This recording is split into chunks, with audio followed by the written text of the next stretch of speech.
Hi everyone, Jill here with Pearson. For those of you who I haven't met yet, I am your local representative here to help make sure that everything gets all set up and running with mastering the course materials used for A&P Lab.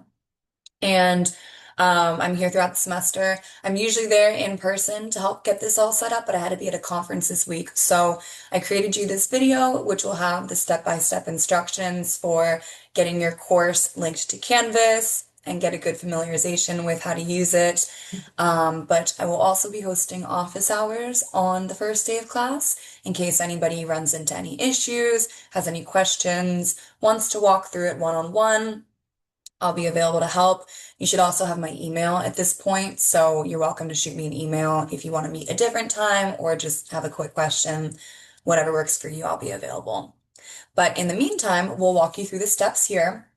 So you're going to want to start off in your Canvas course, and we're going to want to make sure we have the Access Pearson link over here in your left-hand navigation. Some of you might already have it if you've copied a course from a previous semester, but if not, we're going to want to scroll down to our settings and then click navigation and scroll all the way to the bottom and find the link that says Access Pearson. I have two of them in my account. That's just the way mine's set up, but you should only have one. Find that and then click and drag it to the top and then scroll down and click Save. From there, you'll see the link is now visible in your course. We'll go ahead and click into it. And then we'll click Open Pearson. And you may be brought to a page that asks you to link your accounts. That's essentially just asking you to log into your Pearson account. Most of you already have one. For those of you that don't have one yet, I had one created for you. So your instructor record should have that list, or I will have already sent it to you at this point. So go ahead and find that, and then you can just put those login credentials in there. It's usually your FAU email address. Um, so go ahead and pause this if you need to, but once you've linked your accounts, now you'll be asked to choose your product. So we'll choose this first one, My Lab and Mastering. And then here, this pop-up, you can just exit out of this pop-up. This is more for students because the assignments happen in a pop-up window. So they'll want to make sure that they have pop-ups allowed, but you can just exit out.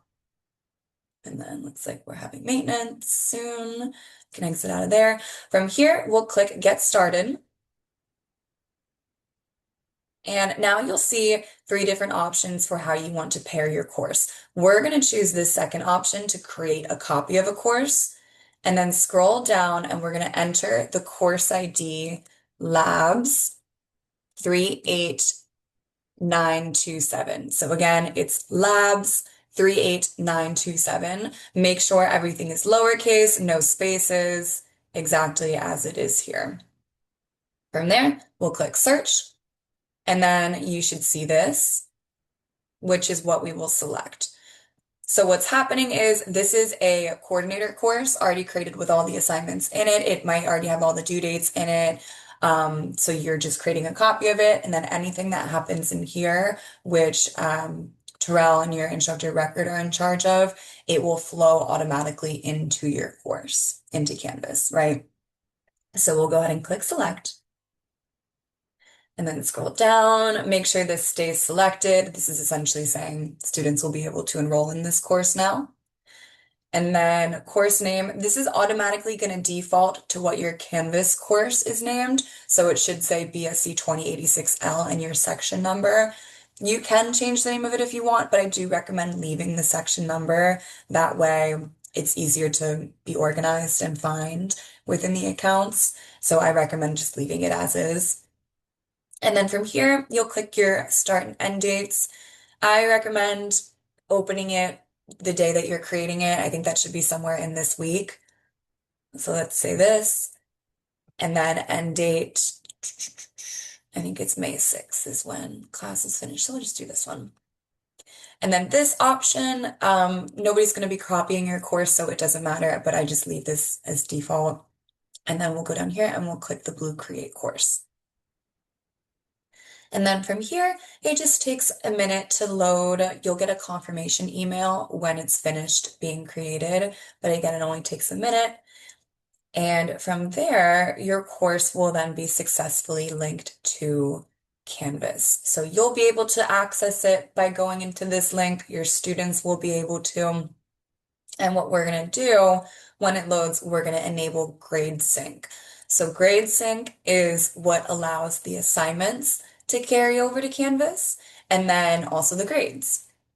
So let's refresh this. Hopefully it's finished by now. Click open Pearson. Oh, no, it's not ready yet. So again, just give it a minute or wait until you get the confirmation email. And then just as a reminder, this process that we're doing now, if you're teaching more than one section, you will need to do this for each section that you have. So adding the Access Pearson link, copying the course ID, and then doing the grade sync. Let's see if this works now. Nope.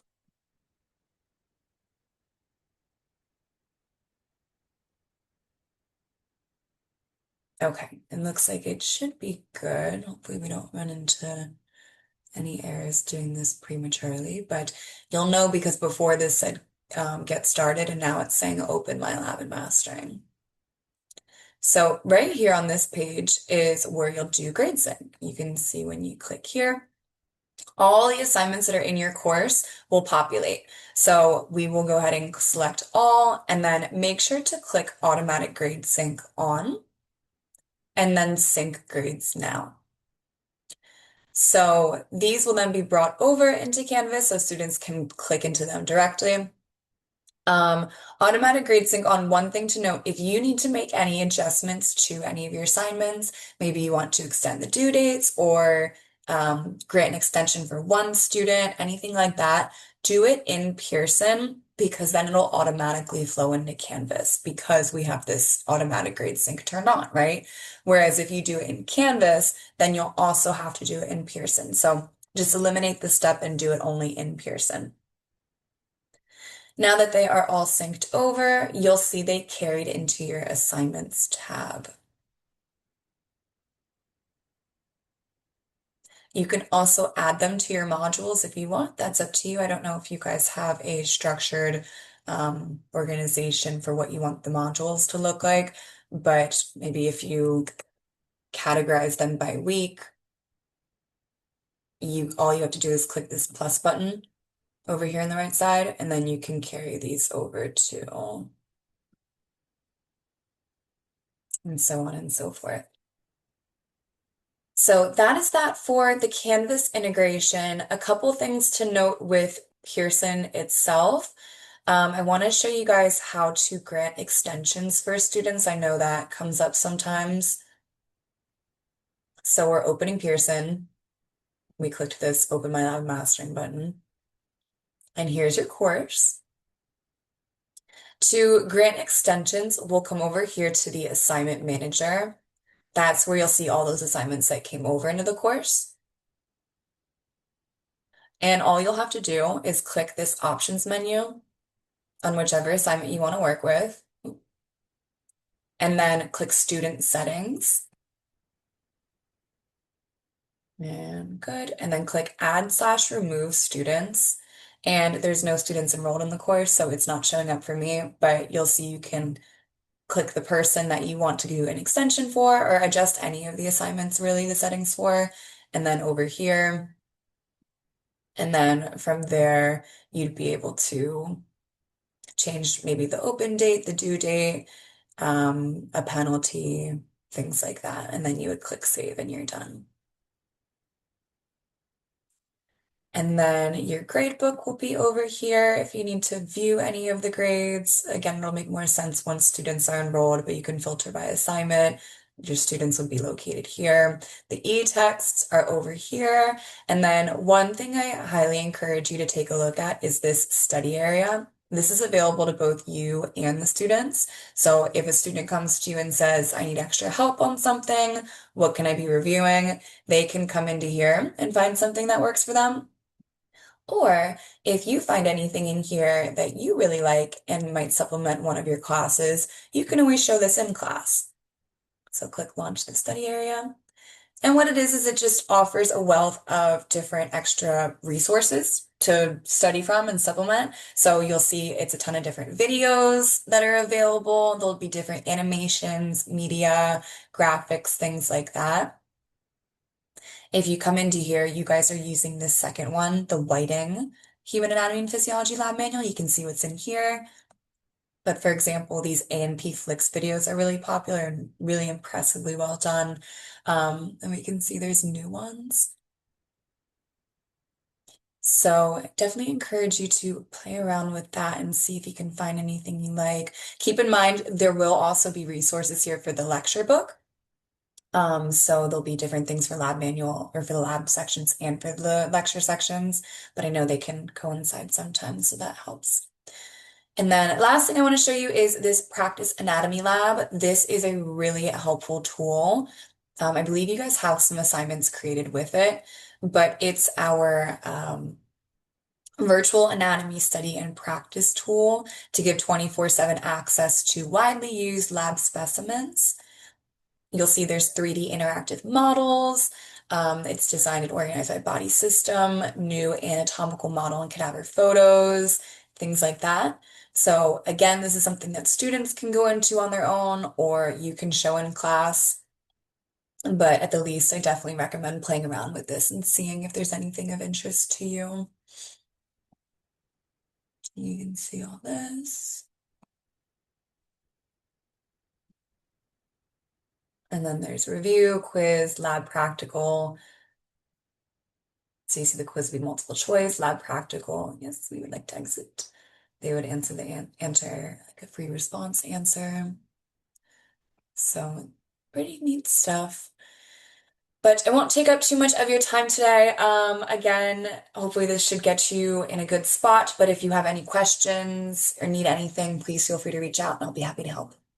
Otherwise, have a great semester and we'll talk to you guys later. Okay, let's see.